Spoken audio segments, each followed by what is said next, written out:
Good morning, everyone. Week 5 here of Men's Health Talk Week. So joined today by James Douglas. James is a psychologist who runs the Long Gallery Psychologist here in Moggle. James has spent the last 20 years specifically working with emergency service workers, and before stepping into private practice where he works primarily with ambulance and emergency area medical crews, James worked with the police, firefighters and the SES. Says that creating environments where emergency service workers thrive is much more than building individual resilience.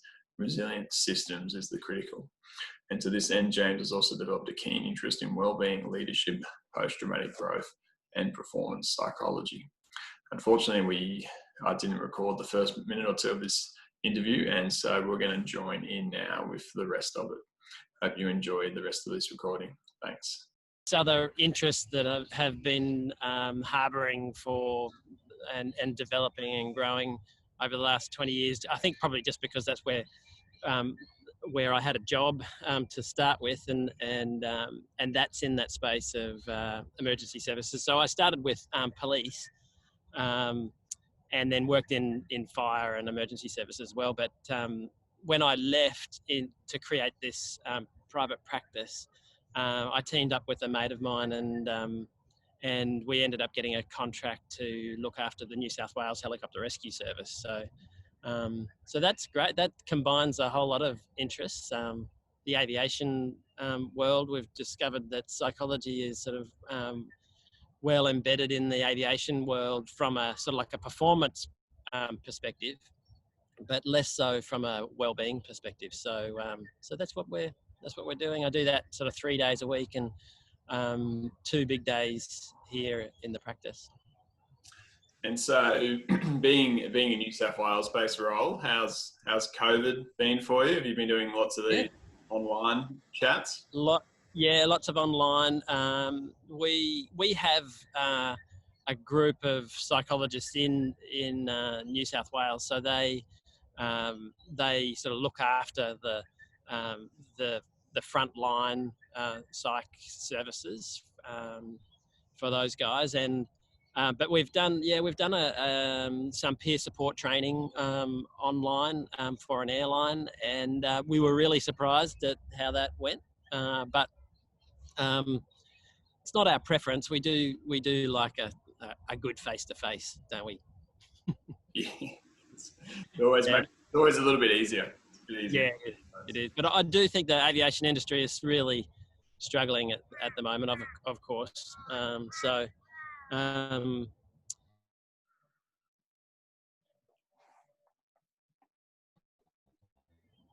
yeah, it's an interesting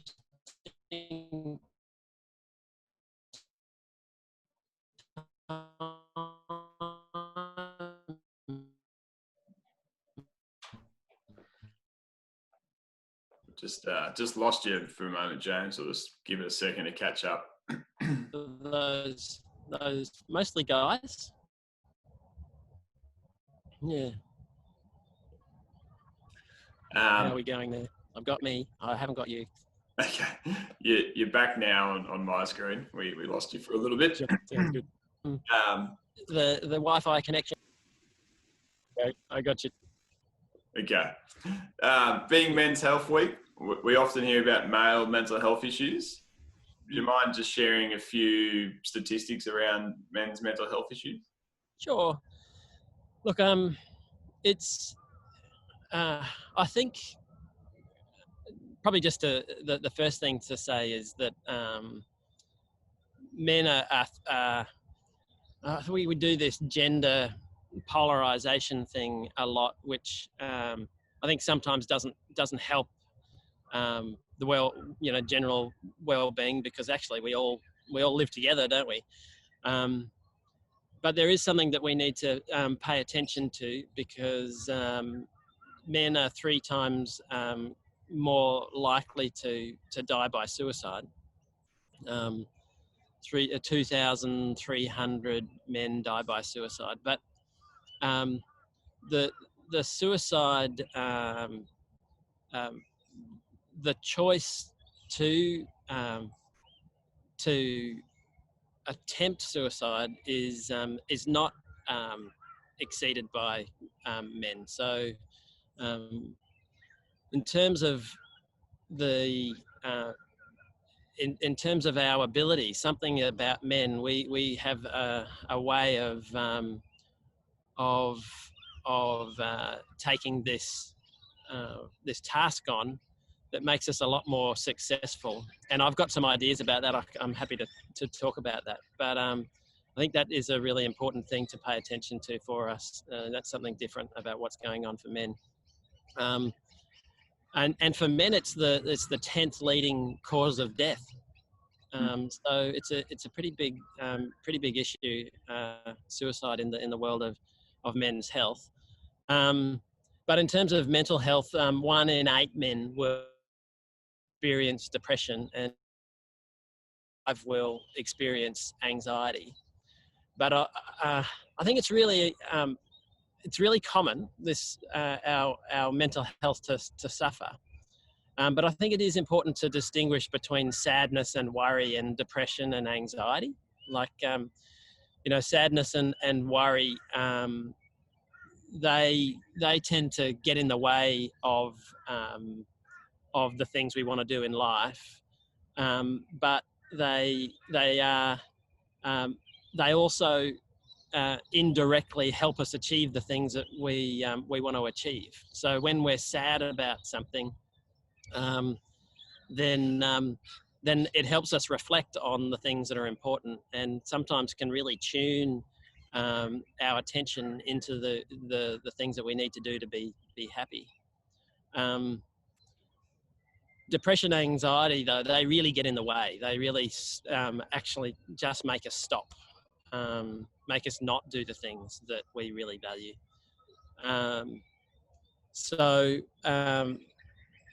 But the thing is that there really is a good reason why that person is stopped. But it's really rare that we can solve those particular issues by ourselves. And I think that that's what happens with depression and anxiety. The world sees us really impacted. And I think often that men like to hide some of those expressions, and the result is that they often don't get the help that they need until things get really tricky. I think that's a pretty important distinction, that it's normal to go through periods where you're annoyed and upset and things aren't going your way, but it's being able to to recover from that. And if you're not recovering from that, then things may need to see someone to get more help before things do spiral out of control and can end up in a pretty bad way. Yeah, definitely. And I think what we've done is we've seen the alarming rates of suicide, and psychologists and the health journalists, we've tended to want to pathologize these feelings, and sometimes we can end up with an anxiety about anxiety, and that's pretty tricky, because if you end up with an anxiety, there's a sort of a very well-known psychologist in the world of acceptance and commitment therapy who talks to this issue, and he speaks to it really nicely. He says, if we get anxious about our anxiety, then we often notice that the anxiety doesn't help. So we can get frustrated about our anxiety. And if we get frustrated about our anxiety, we can get angry about our frustration about our anxiety. And when we get angry about our frustration about our anxiety, we can end up being sad about our frustration, or guilty about our anger about our frustration about our anxiety. And when we get guilty about our anger and our frustration, our anxiety about our anxiety, then we can get depressed about our guilt, and it goes on, and it gets bigger and bigger. And really what we're trying to do is help us, help folks step back from this idea that, that uncomfortable feelings are something that you need to really worry about. And instead, what we're trying to do is engage with it to find out what it's protecting. Yeah. Men typically are usually pretty good at hiding things. Have you got a few tips for trying to get blokes to open up a little bit to see what's really going on? If it's just like we've discussed, a general worry or something else that might be going on? Yeah, I think you're right. And it's really sad, isn't it? That this happens. And I think what's important is that to notice that what we're talking about here is avoidance. So, but if we're going to answer this question, we really have to know what it is that we're avoiding. And I think that the thing that we're avoiding is uncomfortable feelings. We've been told our whole life that feelings are a problem. When your brother pulls apart your favorite bit of Lego and you go and punch them, you're 6 years old and this happens, and then our parents tell us, don't be angry. And what we often don't do is separate the anger from the behavior. Of course, the anger is not the problem, it's the punching that's the problem. And but we learn from a pretty young age, and I don't think this is just men, that feelings are not okay, that you've got to stop the feeling to stop the behavior. But in fact, the feeling is talking about something which is really important. So I think, and the thing that's important was the investment that you made in building that bit of Lego.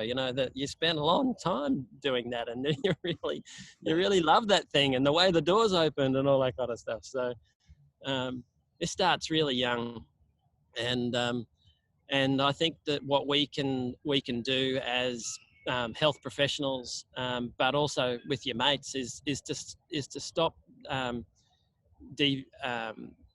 demonizing the feeling, and just separate that out from the feeling and the behavior. The feeling's okay. It's not the enemy. They've all got a purpose. All the bad feelings have a purpose. So if you burn, if you're feeling burnt by a fire, you step away from it. If you've got urgency in your bladder, it tells us that we need to go to the toilet. Feelings sort of drive us into the things that we have to do, and it's only when we listen to our feelings that we experience the relief. Once you go to the toilet, it's really good. But it's a little tricky. Some feelings are painful, and sometimes we don't want to hang around in the feeling long enough to know what it's protecting. So to find a way through this suffering, we really need to understand that relief rests on our capacity to problem solve while we tolerate the discomfort. So without that discomfort, there's no motivation for the change, and without the problem solving, there's only avoidance, and that means finding sort of ways to be with your discomfort.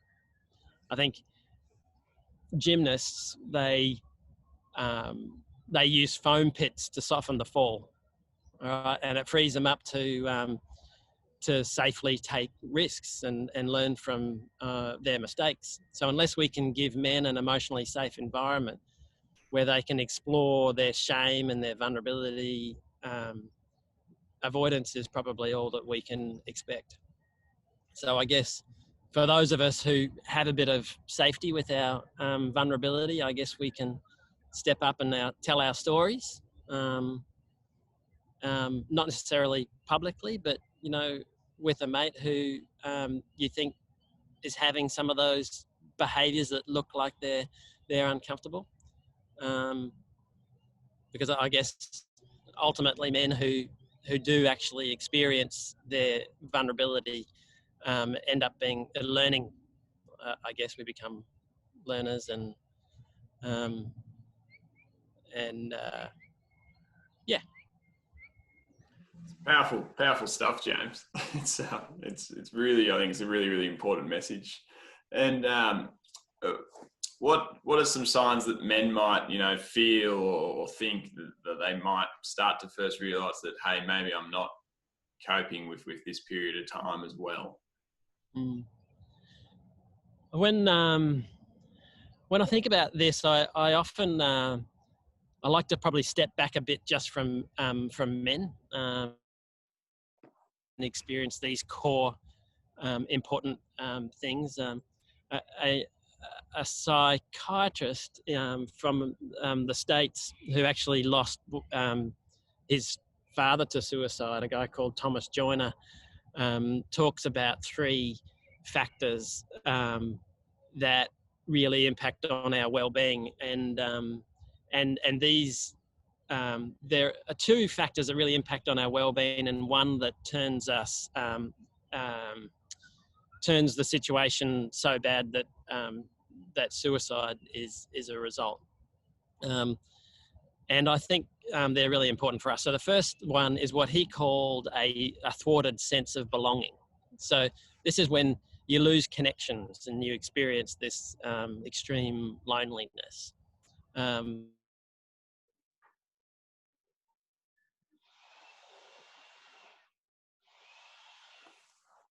That is a very painful experience. When we're children, if we're not connected, then we die. As a 2-year-old, if you're not connected to your parent and you're in the wilderness, or even if you're not in the wilderness, it's if you're 2-year-old here and you weren't connected to your parents, then there's lots of dangers that could impact on you. So humans just have a drive to be looking for ways to be connected, and when they don't have it, it's very, very uncomfortable.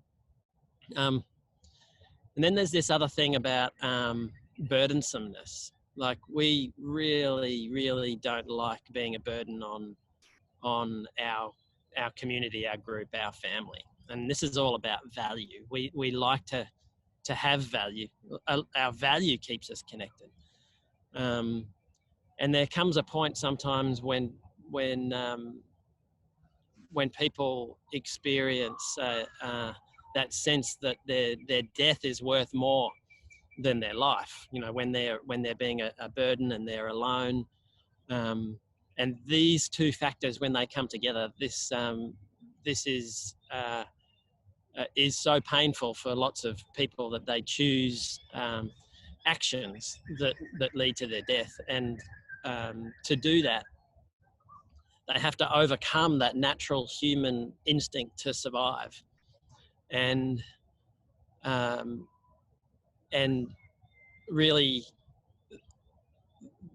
those people who have access to those resources. So it's why we see much higher rates of suicide using weapons in countries where weapons are really available.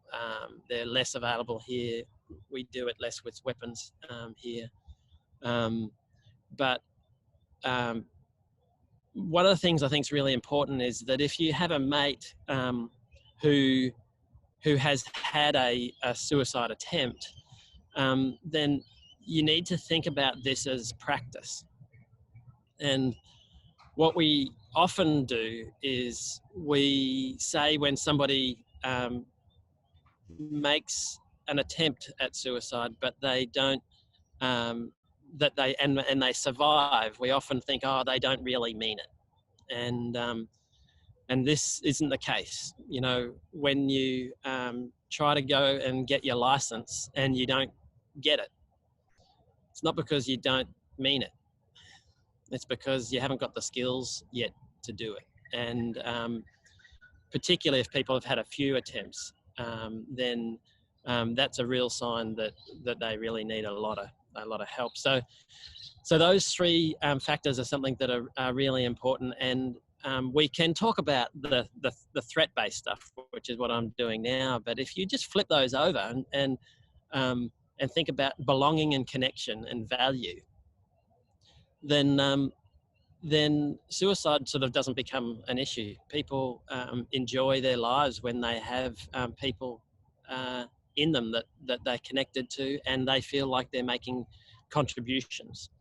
But quite often, it's actually the life-saving question for someone who is really feeling bad is, can you help me?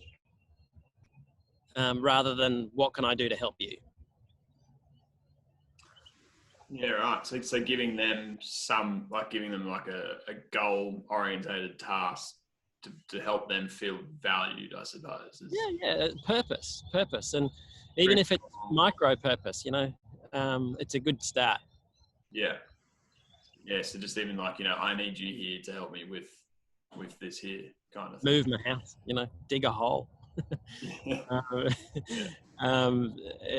Anything. And then what we tend to do in a clinical sense is help people find those purposes, find the things that are important to them.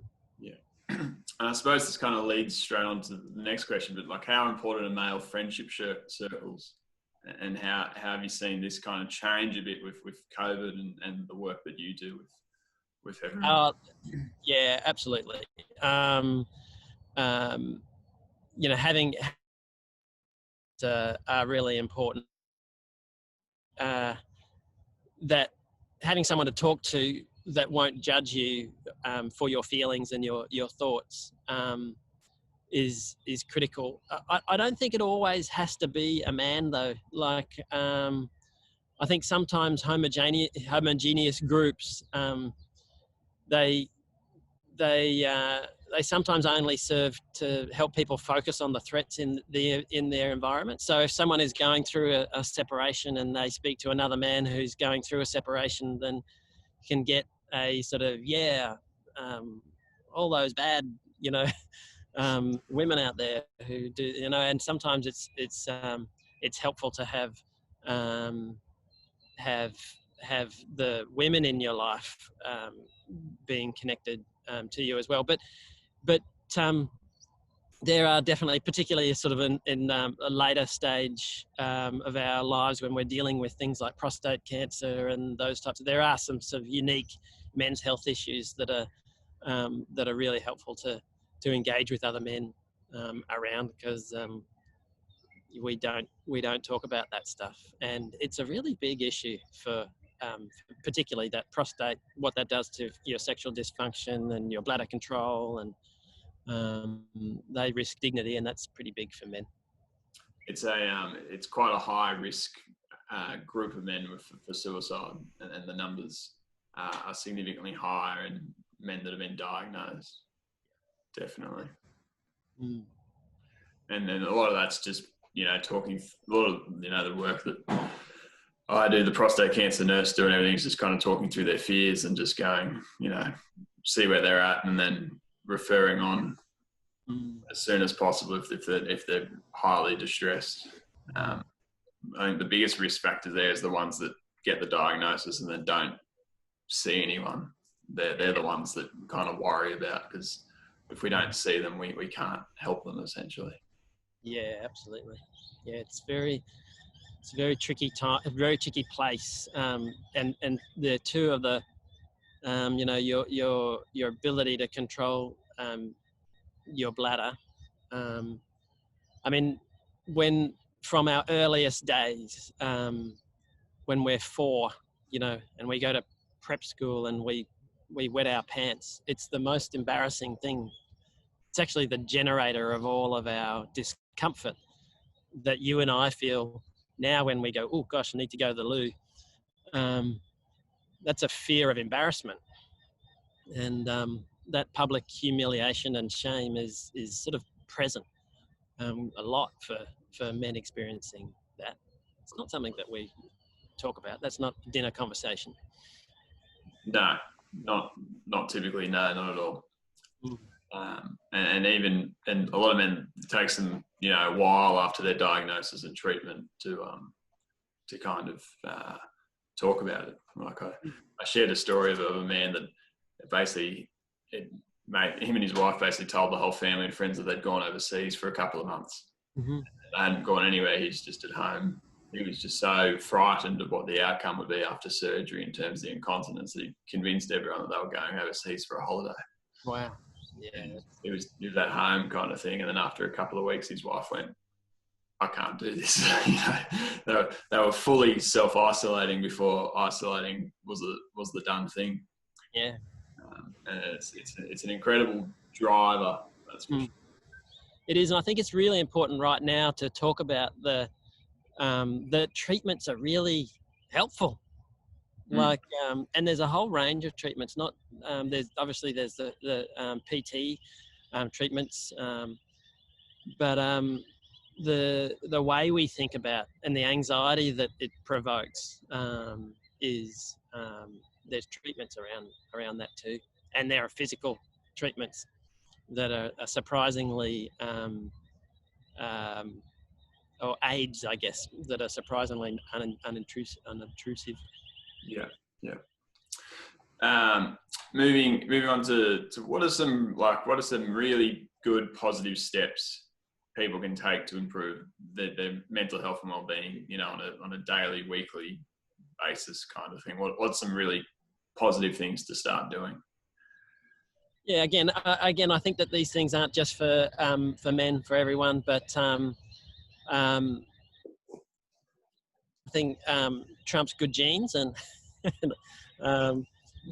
that's not really helpful though, is it? But nutrition, all of your basic, the bottom of the pyramid, if you like, if you have your shelter, and if you have your nutrition, etc. On top of that, if you're talking to a psychologist, so we sort of get into the that well-being sort of space. I think it's about knowing your purpose, like really know what your purpose is, and understand that the feelings that you have, they're the window to what's important. They're the alarms that protect what we value the most, and they're the beacons for our purpose. So we have to bring, I guess, suffering in, and use that to find out what it is that we need to do in our life. So I think one of the things that we can do is just get a better vocabulary for feelings. Great study with primary age kids. They separated a group of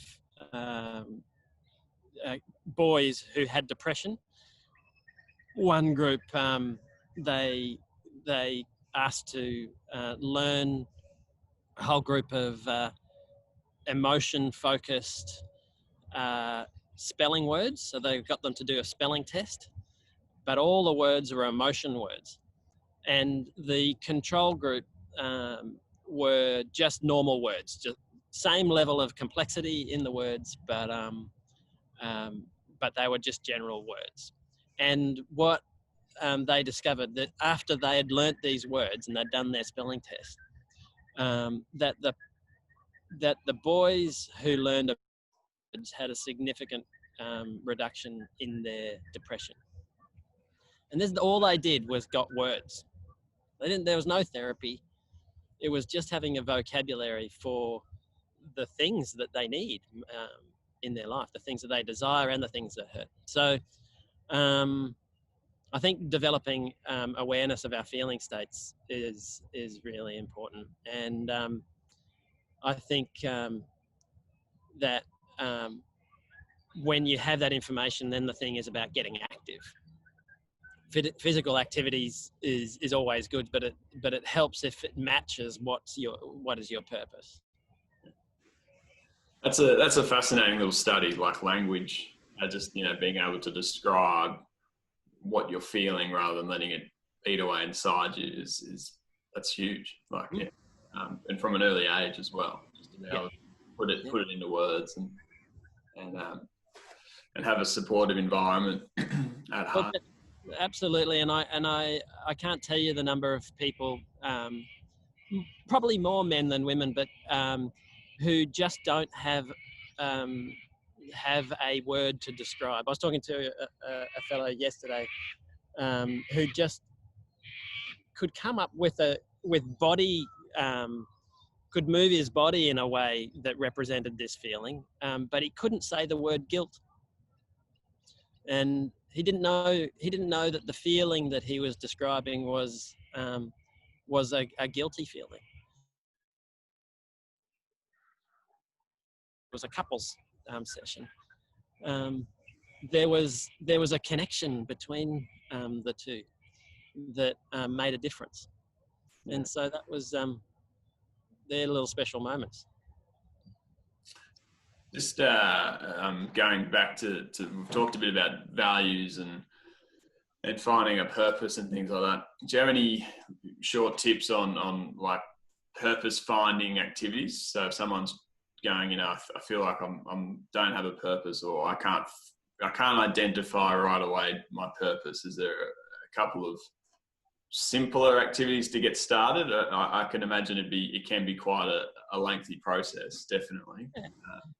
Yeah, well, look, I think one thing that I often say to people is, as a bit of a homework exercise, is to think about 3 times in their life where they were really, really happy.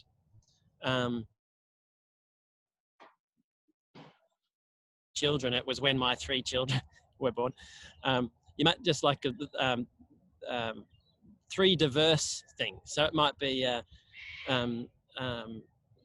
kicking a goal when you were 10 on the sports field, and that was really great. It could be the birth of your child, or it could be getting a promotion at work. So we're asking what moments that you felt really, really good, and I asked them similarly, what are 3 times when it was things were really tricky for you? And inevitably what we'll see is that in and around those things, you'll be able to discover the kind of themes that are emerging. So because our brain does this wonderful thing, it rewards us when we do things that match our purpose. When we do the things that are good for our survival, it'll just tell you. So if you can reflect on the things that have made you happy and the things that have made you angry or sad, then you'll get a pretty good window into that. And if you think about the things that you fantasize about in a positive perspective, or if you are afraid of in the future, there's a pretty good window into that as well. I think this next question will tie into your current work, but people will often assume, if someone's seeing a psychologist or they're seeing a psychologist, that something must be wrong, that they've got a diagnosis and something's wrong. Otherwise, a lot of people don't come to the physio unless they've got something sore. But we know that sports athletes, for example, will see physios daily. Even if no niggles.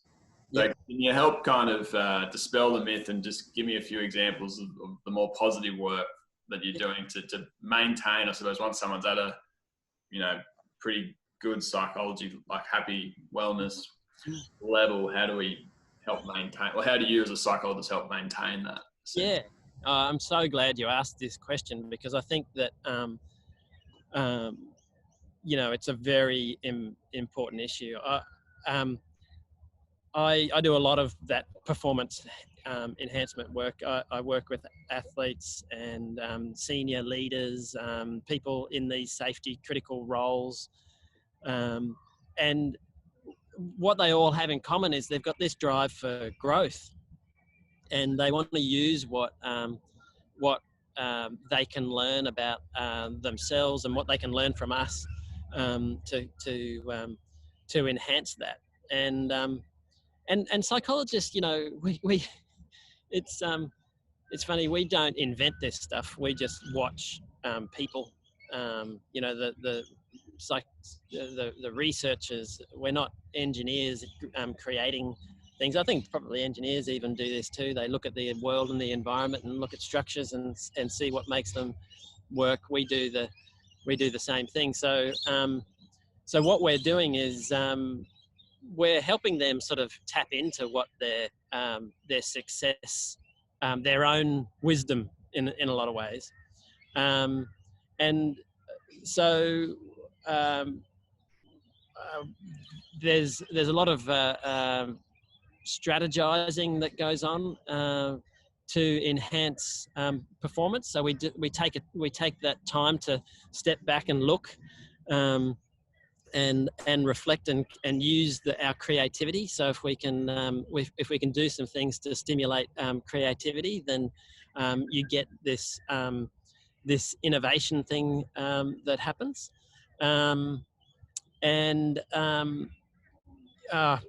Working with a comedian over the last couple of years, musicians, radio personalities who are looking for material, and essentially what we're doing in that space is just stimulating creativity. It's sometimes hilariously fun, and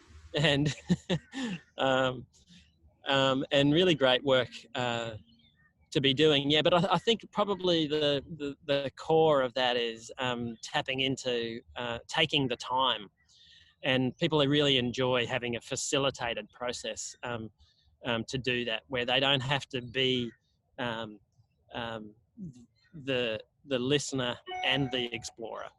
And so they get to just discover when we spend time unpacking their creativity. That's really cool. Like, I think it's a very important distinction that the people realise that it's, even if you're feeling good, you can go and find. I think it's not a bad time to necessarily check in with someone and go, right, particularly if you can't work it out yourself, why am I feeling so good now? Yeah. Go and see someone, unpack it, work out what's making you tick, and then keep more of that stuff going, kind of thing. Yeah, I think we run the risk of like, as health professionals, we get brought up into thinking about what the problems are, and so we can even we can even sort of like buy into to that stereotype that if you're talking to a psychologist that there is a problem. And I've got a few clients that come and I have to ask myself sometimes, what is the purpose here? And I will check in, where are we going with this? And quite often the work happens after. So particularly introverts will, the exchange that we have in the session is a stimulator for lots and lots of thinking and exploring that happens afterwards, which is a really delightful experience for them. Yeah, so I'm a bit rambling now. Doing that. It's all right. We're almost finished, James. What do you currently do to keep fit and healthy, and active? Yeah. Well, I sometimes wish I was doing a lot more than I am now to manage my fitness and my well-being. And I think that disturbance that I have about sometimes not doing those things is good. That's a good motivator. I do a few things. I'm a big fan of Michael Mosley's 5 and 2 diet. So from a nutrition perspective, I spend 2 days a week fasting, sort of keeping between 500 and 800 calories. The rest of the time I'm just eating whatever I'm eating.